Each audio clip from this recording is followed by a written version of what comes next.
నమస్కారం వీరయ్య గారు. నమస్తే. ఏపీ ఎన్నికల్లో ప్రధానంగా మనం గమనిస్తున్న ఇంకొక ఇష్యూ ఏంటంటే ప్రజాశాంతి పార్టీ అభ్యర్థుల పేర్లు, వైఎస్ఆర్సీపీ పార్టీ అభ్యర్థుల పేర్లు ఒకే రకంగా ఉన్నాయి. ఇలా ఉండటం వల్ల ఓటరు తన తికమకకి గురయ్యే అవకాశం కనిపిస్తోంది అనేది వైఎస్ఆర్సీపీ పార్టీ వాళ్ళ వాదన. దీన్ని మనం అసలు ఏ విధంగా అర్థం చేసుకోవాలి? ఎందుకు ప్రజాస్వామ్యంలో ఈ విధంగా జరుగుతోంది? మొదట అంశం, పేర్లను బట్టి ఓటర్లు తికమక పడతారు అని నేను అనుకోవట్లా. జనం సింబల్ చూస్తారు, సింబల్ని బట్టి ఓటేసేస్తారు. ఇప్పుడు వైఎస్ఆర్సీపీకి వేయాలి అనుకుంటే వైఎస్ఆర్సీపీ సింబల్ను చూస్తారు తప్ప మనిషి పేరు చూడరు. తెలంగాణలో కూడా చూసాం కదా మనం. ఒకవేళ సింబల్ సిమిలర్గా కనపడితే కన్ఫ్యూజ్ అవుతారు. ఇప్పుడు తెలంగాణలో కారు ఆటో కన్ఫ్యూజ్ అయ్యారు, కారు ట్రక్కు కన్ఫ్యూజ్ అయ్యారు. అట్లా అక్కడ కూడా ఏమైనా సింబల్ సిమిలర్గా కనపడితే కొంచెం కన్ఫ్యూజన్ ఉంటుంది. పేరును చూసి ఓటేసేందుకు అవేమి ఎమ్మెల్సీ ఎన్నికలు కాదు. తప్పకుండా అంత పెద్ద కన్ఫ్యూజన్ ఉండదు. అయితే వాళ్ళ ప్రయత్నాలు, కేఏ పాల్ ప్రయత్నాలు ఆ వైపు ఉండి ఉండొచ్చు. ఎందుకంటే వైఎస్ఆర్ ఉన్నప్పటి నుంచి కూడా శత్రుపూరితంగా ఉన్నారు వాళ్ళు, ఘర్షణ పడుతున్నారు. ఉమ్మడి రాష్ట్రంలో కూడా వైఎస్ఆర్కి ఈయనకు మధ్యన చాలా పెద్ద ఘర్షణ అయింది, మనం చూసాం. ఈయన మీద కేసులు పెట్టారు, జైలుకు పంపించారు, ఇవన్నీ ఉన్నాయి. ఆయన తమ్ముడితో ఘర్షణ, ఇవన్నీ ఉన్నాయి. అదేదో వారికి ఒక ఘర్షణ, మరి దేని మీద వచ్చిందో వాళ్ళ ఘర్షణ అది కొనసాగుతున్నట్టుంది. అది ఇప్పుడు జగన్తో కూడా కొనసాగుతున్నదేమో బహుశా. అందువల్ల జగన్ కొంచెం క్రిస్టియానిటీ ప్రభావం ఉంటుంది. ముఖ్యంగా దళిత్ ఓటింగు, ఏపీలో మాలా ఓటింగ్ సెక్షన్ ఎక్కువగా జగన్ వైపు ఉంది, వైసీపీ వైపు. ఆ సెక్షన్ ఎక్కువ భాగం క్రిస్టియన్ మతంలో ఉన్నటువంటి వాళ్ళు. ఇవన్నీ దృష్టిలో పెట్టుకొని ఏమైనా జగన్ ప్రత్యక్ష రాజకీయాల్లోకి రావటం వల్ల జగన్ గారి ఓటర్ను చీల్చే అవకాశం ఏమన్నా ఉందంటారా? ఆయన ప్రయత్నం ఆ వైపు ఉన్నట్టు కనపడుతుంది. ఇప్పుడు మీరు చెప్పే దాని ప్రకారం పేర్లు సిమిలర్గా ఉండడం, అవి జగన్ పార్టీ పేర్లు ఆయన పార్టీ పేర్లు సిమిలర్గా ఉండడం అనేది చూస్తుంటే ఆయన ప్రయత్నం అట్లా కనపడుతుంది. కానీ ఈ ప్రయత్నాలు ఏమి ఫలిస్తాయని నేను అనుకోను. అది ఖచ్చితంగా వైసీపీ వేయాలనుకునే ఓటరు సింబల్ను చూసి వైసీపీకి వేస్తారు తప్ప కేఏ పాల్ని చూసో లేకపోతే క్యాండిడేట్ పేరు చూసో కన్ఫ్యూజ్ అవుతారని అయితే నేను అనుకోవట్లా.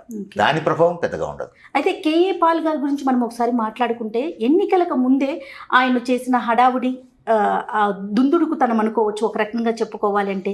తర్వాత నామినేషన్ వేస్తున్నప్పుడు కూడా ఏదో ఫ్లైట్ లేట్ అయిపోయిందని, నామినేషన్ వేయలేకపోయానని ఒక చోటు నుంచి ఇంకొక చోటుకి పరుగులు పెట్టడం, ఈ కోణాలన్నీ కూడా ప్రజలు అబ్జర్వ్ చేస్తారనుకోవాలంటారా? ఒక ఓటర్ ఇవన్నీ పరిశీలిస్తారా? ఓటర్లు తప్పకుండా పరిశీలిస్తారు. ఇప్పుడు నేను అనుకోవడం, ఏపీ రాజకీయాల్లో కేఏ పాల్కి పెద్దగా విలువ ఉంటుంది, ప్రజలు పరిగణలోకి తీసుకుంటారని నేను అనుకోవట్లా. ఎందుకంటే ఉమ్మడి ఆంధ్రప్రదేశ్లో ఆయన మొదటిసారి రంగంలోకి దిగినప్పుడు ఏదో అయిపోతుంది అని చెప్పేసి ఒక పెద్ద వాతావరణం సృష్టించారు. ఆ తర్వాత జరిగింది ఏమిటి? తుస్సుమన్నది. ఇక ఆ తర్వాత జరిగిన పరిణామాలు, ఆయన చేసిన ఆరోపణలు ప్రత్యారోపణలు ఇవన్నీ చూసిన తర్వాత ఒక జోకర్గా పరిగణించే పరిస్థితి వచ్చింది. అంటే మనం కేఏ పాల్ గారి నాట్లో అరటిపండు కింద క్యాలిక్యులేట్ చేయాలంటారా, లేకపోతే మన కీలకమయ్యే అవకాశం ఏమన్నా ఉందంటారా? నేను ఆ కేఏ పాల్ పెద్ద కీలకమైన పాత్ర పోషిస్తారు ఈ ఎన్నికల్లో అని నేనైతే అనుకోవట్లే. ఆయనకు బహుశా వైసీపీ మీద ఉన్నటువంటి కోపతాపాలతో ఒక ప్రయత్నం చేస్తున్నారేమో. బట్ ఈ హోరాహోరీ జరిగేటువంటి పోరాటంలో ఈ మధ్యలో జరిగేటువంటి చిన్న చిన్న ప్రయత్నాలన్నీ నలిగిపోతాయి తప్ప పెద్దగా వాల్యూ ఉంటుందని, 100లో ఓట్లు వస్తాయేమో అని అనిపిస్తుంది.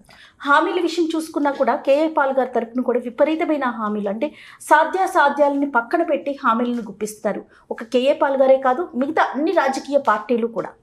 వీటిని మనం ఏ కోణంలో పరిశీలించాలంటారు? ప్రజలు ఏ విధంగా ఆలోచిస్తారు? ఒకటి, సాధ్యాసాధ్యాలను పక్కన పెట్టి ఓట్ల కోసం ఏ వాగ్దానమైనా చేయాలి అనేటువంటి ట్రెండ్ ఇప్పుడు ముఖ్యంగా 2 తెలుగు రాష్ట్రాల్లో బాగా ఎక్కువైంది. ఇది ప్రజాస్వామ్యానికి ఉపయోగపడేటువంటి ట్రెండ్ కాదు. ప్రజల జీవితాల్లో మౌలికమైనటువంటి మార్పుల గురించి మాట్లాడకుండా ఎన్నికలకు ముందు డబ్బులు ఇచ్చి ఓట్లు కొనుక్కోవడం లాంటిదే ఈ వాగ్దానాలు చేసి నమ్మించి ఓట్లు కొనుక్కోవడం కూడా. ఆ స్థితికి దిగజారుతున్నటువంటి నేపథ్యంలో ఈ పద్ధతే ప్రజాస్వామ్యానికి భవిష్యత్తుకు ఉపయోగపడదు. ఇక రెండోది, ఇలాంటి వాగ్దానాలు చేస్తే దాని ప్రభావం ఉండదా అంటే ఉంటుంది. ఎవరు చేస్తే ఉంటుంది? ప్రజలు ఒక పార్టీని ప్రత్యామ్నాయంగా చూస్తున్నప్పుడు వారు చేసే ప్రతి వాగ్దానానికి వాల్యూ ఉంటుంది.